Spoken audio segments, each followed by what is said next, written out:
ఓం శ్రీ మాత్రే నమః. అందరికీ నమస్కారం. 2024 సంవత్సరంలో గురు పౌర్ణమి ఏ రోజున వచ్చింది, గురు పౌర్ణమి పూజను ఏ సమయంలో నిర్వహించుకోవాలి, అలాగే లలిత పున్నమి పారాయణం ఏ సమయంలో చేసుకోవాలి, ఏ రోజున చేసుకోవాలి అన్న పూర్తి విషయాలను ఈ వీడియో ద్వారా తెలుసుకుందాం. మొదటిసారి ఛానల్ని చూసేవాళ్ళు మా ఛానల్ని సబ్స్క్రైబ్ చేసి పక్కనే ఉన్న బెల్ ఐకాన్ని ప్రెస్ చేయండి. దీనివల్ల మీకు రానున్న ఆధ్యాత్మిక వీడియోస్ అన్నీ కూడా నోటిఫికేషన్ ద్వారా మీకు అందుతాయి.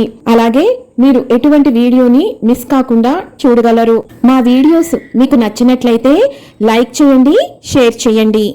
స్వస్తి శ్రీ చాంద్రమాన శ్రీ క్రోధినామ సంవత్సరం దక్షిణాయనం గ్రీష్మ ఋతువు ఆషాఢ మాసం పౌర్ణమి తిథి ప్రారంభం 20 జూలై 2024 శనివారం సాయంత్రం 5:24 నుంచి 21 జూలై 2024 ఆదివారం సాయంత్రం 4:13 వరకు ఈ తిథి ఉన్నది. లలితాదేవి సహస్రనామాలతోటి పున్నమి పారాయణం నిర్వహించుకోవాలి అనుకునేవారు 20 జూలై 2024 శనివారం రోజున నిర్వహించాలి. గురు పౌర్ణమి పూజను నిర్వహించుకునే వాళ్ళు 21 జూలై 2024 ఆదివారం రోజున ఈ పూజను నిర్వహించుకోవాలి.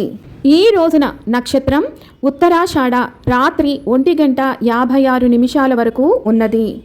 ఈ రోజున గురు పౌర్ణమి పూజను నిర్వహించుకోవటానికి శుభ ఘడియలు ఉదయం 4:50 నుంచి ఉదయం 10:20 లోపు అంత శుభ సమయమే ఉన్నదండి. ఈ సమయంలో మీరు పూజను ప్రారంభించి నిర్వహించుకోవచ్చు. విన్నారు కదా, 2024 సంవత్సరంలో మనకి గురు పౌర్ణమి ఏ రోజున వచ్చింది, పూజా సమయాలు, పూర్తి వివరాలు మరొక వీడియోతో మళ్ళీ మిమ్మల్ని అందరినీ కలుసుకుంటాను. సెలవు మరి. సర్వం ఈశ్వరార్పణమస్తు. స్వస్తి.